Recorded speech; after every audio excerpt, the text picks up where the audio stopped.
Man versus sea, it seems such an uneven contest, doesn't it? And so this week it made world headlines when Gold Coast sailor Glenn I was saved after 9 days in a yacht with a broken mast 200 nautical miles off Sydney. Glenn says he was hit by a huge wave, the mast was snapped in 2 different places, and he says the problem was after that is the waves kept crashing in every time they would pick up the broken mast and ram it back into the hull like a battering ram, wave powered. That was gradually, he said, destroying the boat, blow by blow. And so for the first 18 hours in the midst of the elements, hanging on for his life, Glenn was fighting against the twisted metal mountings to somehow detach the mast and cut it loose before it completely destroyed the boat. Once he finally got it free against the odds, he powered up his motor and headed for land. But against the currents, he said it just seemed he wasn't making any headway. In fact, he only found out later that he was actually going backwards, ending up further and further from shore. And then the fuel ran out. At which point, he says, he finally set off the EPIRB, the electronic distress beacon, to call for help. He could have done it sooner if it wasn't for, he said, kind of a sailor's pride. But he knew at last, if he didn't, he was lost, as good as dead. So he set it off. And you probably heard the story, 2 commercial airlines diverted from their flight paths, passengers with binoculars scouring the sea looking for him. And they found him. And then finally sent a rescue team to bring him safely home. Glenn said later, "You do think your number is up. No question of that," he said. And after a hug from his mum and dad, all he wanted, he said, was a milkshake and a custard tart. And never to go to sea again. Now that is a guy literally in the same sort of predicament that Jonah finds himself in here in Jonah chapter 2. Although for Jonah it's actually far worse. If you were here last week or you've picked it up online, you might remember that Jonah has been thrown overboard without a life jacket in the midst of a once-in-a-lifetime storm that has left seasoned sailors shaking. Jonah puts it this way. Here's what it's like in the moments after he hits the water. Take a look at verse 5. "The engulfing waters threatened me," he says. "The deep surrounded me. Seaweed was wrapped around my head." And not only swamped by waves, not only being sucked down into the vortex of the ocean, but tangled in seaweed and ready to die. Jonah literally cannot take a breath. Now maybe you've had that sort of sensation, coming up from a big wave maybe on the beach, and you kind of struggle up with a clump of seaweed hanging down over your face. Well, Jonah says this is like seaweed with tentacles sucking him down, clawing him down, helpless underwater. Now again, for Glenn I from the Gold Coast and Jonah from Gath Hepher in Galilee, that kind of deep sea predicament was very, very literal. But it's often been pointed out, and I don't know if you noticed it, that Jonah chapter 2 is written almost exactly in the style of a psalm. And maybe you confirmed that in growth groups during the week and noticed how much of the language, how much of the phrasing sounded exactly like the language and style of the Psalms. And in the Psalms there's a bit of licence, it seems, to move from the literal problem to the sort of problems we face in life more generally. It is unlikely for most of us that we'll find ourselves literally thrown off a ship and sucking for oxygen as we go down in a slimy pile of seaweed. But some days you might certainly feel like it. In fact, for you, that might be life. Feeling like you're going under. Feeling like you're surrounded by so many problems and obstacles and troubles and traps that you just can't breathe anymore. In fact, if you've ever had a full-on panic attack, that's apparently exactly what it feels like. Now, there are things we can learn here from Jonah, although in lots of ways his case is remarkably specific. We know from chapter 1 that Jonah is in the mess he's in for one very simple reason, and that is that he's running away from God. And God, very directly, very pointedly, we saw last week, is systematically bringing Jonah down. There's another Old Testament book, the book of Job, the book about the man who lost everything. And it seems almost that the main point of the book of Job is to warn people who want to offer glib reasons for suffering. Job's friends, all they want to do is stand around and point the finger and say, oh, this is the reason, and this is what you need to do, and you did it wrong and you deserved it. Now, the book of Job says it is a fool who does that. And I'm not about to be a fool this morning. It seems to me with a couple of minutes' reflections, I can come up with 5 reasons why things in your life might be feeling messed up. And you're maybe feeling that you're going under. And it may be that your situation is nothing like Jonah's. Let me give you the 5 reasons. 5 reasons you can just about guarantee that sometime or other things will be going wrong for you. Number 1, and the most common I think, is that the Bible says we live in a broken world. Most of the time we try to tame it, we think we're pretty good at that, and then because we live in a broken world, a world that Paul says in Romans 8 is groaning in anticipation for the new creation, it's creaking and cracking like arthritic knees, and then because you live in a broken world, although you've been avoiding it, you get the diagnosis from the doctor, and it's cancer. Or simply because some chemicals in your brain have gone wrong because things just don't work right in this world. You're diagnosed with depression, and year after year you just can't shake it. Or just the very second you take your eyes off the road, you slam into the side of that Rolls Royce coming the other way, and the repair bill is the price of your house. And yesterday the insurance lapsed on your car. Life is like that sometimes. Or your job, you've worked so hard at it, makes you redundant. Or the business you put everything into day and night goes under. Or the storm that drops a tree on your house. The flood that takes everything. Sometimes it seems even 2 or 3 or 4 of those things all happening at once, and you feel, I'm going under. It's not your fault, it's just the world we live in. They are the byproducts of living in a dangerous, unpredictable, broken world. That is such a long way from heaven, that so badly needs to be fixed. And folks, we all live here. No matter how faithful to God you are, this is not the time and the place that those things are going to be fixed. Now, the second reason you might sometimes feel you're going under is because you are surrounded by broken people in this broken world, who, even though they mightn't mean to, are going to hurt each other.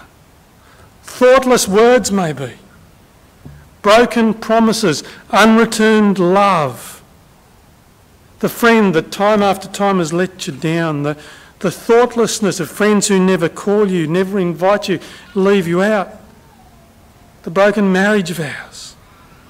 Look, you see, it is no surprise people are broken, and that's going to mean a world of hurt. The third one is similar but a little bit darker, and that is hostile people, especially if you are committed to following Jesus. Because in a world that's not committed to following Jesus, you're going to stand out, and chances are you might actually cop it for your faithfulness. Jesus says in John 16, in this world, if you're my disciples, you will have trouble. And we do. And so he says, blessed are those who are persecuted for the sake of righteousness. And we will be. Sometimes quite purposefully. You might know what that's like. And the fact that life is tough at the moment, you maybe feel like you're going under, might actually be an indication that you are being faithful. Now, if that's you, keep at it. There are 2 more possibilities, though, 2 more reasons you might feel you're going under, 2 indicators that maybe, like Jonah, you need to change. Reason number 4, consequences of foolish choices. Now, I'm talking at this point about choices in general. I don't know, there are all kinds of things in that category. Self-imposed disasters that if you had your time over, you'd think again, maybe do things different. That rude tattoo you got across your forehead when you were a teenager that stops you getting a job as a merchant banker. You can always apply for a job at the Apple store, they take all types. The smoking maybe that led to the lung cancer that you always insisted was freedom of choice. That huge mortgage you took out that if you thought about it, you'd know you could never pay. That meant you have to work such long hours that it cost you your family. Destructive relationships. You knew that guy was going to hurt you, but that's what made him so exciting. Endless ways that our small, foolish choices, that our lack of wisdom can lead you to a point where you feel like you're going under. And you know that it's nobody's fault but your own. And then finally, reason number 5, and here's Jonah. It is abundantly clear that Jonah is where he is because he's been running away from God. And God is trying to get his attention. And in spite of the fact that we know full well from last week that it was the sailors who hurled Jonah into the sea to stop the storm, Jonah says to God here in verse 3, "It was you. I know it was you. It was you who did it. It was you who sent the storm. It was you who directed the lot to fall on me so they knew. It was you. You hurled me into the depths, into the very heart of the seas, and the currents swirled around me. All your waves and breakers swept over me." Because right from the very first verse of chapter 1, Jonah has been on the run from the unavoidable God. And in a beautifully subtle way in the text, it's highlighted that when you're doing that, the only way to go is down. I'm from near where I kind of like that old Status Quo song they play in the Coles ads these days. I guess it's a sad case of a classic band selling out to commercialism, you know, down, down, prices are down. Well, every step he takes for Jonah, it is down, down, deeper and down. A step away from God, a step to a situation more and more messy, a step down. Chapter 1, verse 3, just glance back in chapter 1, have a look. Or I think it'll come up on the screen in a moment, just wait for it. God says, the evil of Nineveh has come up to me, so go and warn them. But verse 3, Jonah runs away from the Lord and heads for Tarshish. And step 1, it says, and it's just subtle, it says he goes down to Joppa, where he gets on a ship for Tarshish. Take a look at the translation that's coming up on the screen. It's a bit more literal from the New American Standard. Jonah rose up to flee to Tarshish from the presence of the Lord. So he went down to Joppa, found a ship which was going to Tarshish, paid the fare and went down into it to go with them to Tarshish from the presence of the Lord, down to Joppa, down to the ship where he lays down, verse 5, and goes into a deep sleep, down, down, deeper down. But if you think he can't go any further down than that, there is more, because in chapter 2, verse 6, he puts it this way, with the seaweed wrapped round his face like a mummy, he's even going further down. To the roots of the mountains I sank down. The earth beneath barred me in forever. If you imagine that mountains are like trees and their roots go down right into the depths of the sea, there is not much lower you can go, and Jonah is there. But here's the point.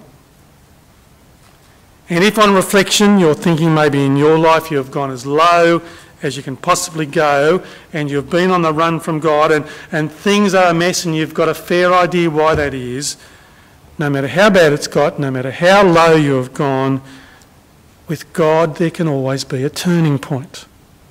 Even when it's completely your fault, it is never too late to call on God, which is something it's worth hearing whether you're Jonah or not. And so in the middle of verse 6 in chapter 2, after the sequence of down, down, down, down, there is the turning point. God took him down, but he says in verse 6, but you, Lord my God, verse 6, brought my life up from the pit. The pit here being the metaphorical Hebrew way of talking about the place of the dead, the gates of Hades, the grave. You brought me back from there. I was dead, says Jonah. You raised me. Which, if you look back at the start of chapter 2 in this prayer from the bowels of the fish, is exactly how he frames it there too. Jonah says, in my distress, I called to the Lord and he answered me. From deep in the realm of the dead, I called for help. And you listened to my cry. Deserving or otherwise, Jonah concedes. Jonah gives up his sailor pride. He sets off the distress beacon, and now God has plucked him up from the depths of despair in the belly of a whale. And Jonah finally says, I get it. No more running. I will take the mission. I'll go where you want me to go. I will do what you want me to do. So you'll remember from last week, Jonah the prophet, God has given him a job to do and he doesn't want to take it. God says, go to the Ninevites, a city near present-day Mosul in northern Iraq. They're idolaters, they're violent, they're beyond redemption to Jonah in his mind. And God is sending Jonah to them because he wants to show mercy to them rather than judge them. He wants to call them to repent. Jonah's gone the other way, but this is time to turn around. Verse 8 in chapter 2 there, at first glance it's kind of odd, kind of funny to find a critique of idolatry when he's stuck in a whale. But when you read it with verse 9, this is the point where I think Jonah is finally saying, I will go. Verse 8 and 9, those who cling to worthless idols, like the Ninevites, you see, they turn away from God's love for them. But I, with shouts of grateful praise, will sacrifice to you, and what I have vowed I will make good, and yes, I will say salvation comes from the Lord. That's what I'll go and tell them in their idolatry. That's what they need to hear. I will tell them that their idols are worthless. I will tell them where salvation comes from, because now I know firsthand. I've been to the bottom and I've been saved. I'll go and tell them. At which point, verse 10, the Lord commands the fish and it vomits Jonah back onto dry land. Smelly, I'm sure, damp, I'm sure, but alive, after 3 days left for dead. And ready at last to go on mission to Nineveh, or so he says, and ready at last to call the Ninevites to turn from their idols to the God who saves. He has learned that salvation comes from the Lord. He has learned that new life can come from despair and death. He's going to spread the word. Now again, there may be some of you here today who sense you need to hear this stuff in a very immediate way. That there is comfort in whatever swirling seas you're caught up in, for whatever reason it is. But the most certain comfort is for anyone at this point who is caught up in that predicament of being on the run from God. And so because of that, messed up. On the run from God. And so you know because of that you have made one bad decision after another and gone down and down and down and down. Where's it going to stop? Now that's the same question Jesus wants to put to you. The way Jesus sees it in the New Testament was that what happened to Jonah was a sign. It was a sign, I guess, of the possibility of life even when you've run away as a rebel. A sign of the chance of a brand new start for the truly repentant. A sign that death is not God's final word. And it's a sign that Jesus is going to play out all over again with himself in the title role. Some of the Pharisees come to Jesus in Matthew's Gospel demanding a sign. They say, "Teacher, show us a trick. We want to see a sign from you." And Jesus replies to them, Matthew 12, verse 39. He says, "A wicked and adulterous generation asks for a sign, but none will be given it except the sign of the prophet Jonah.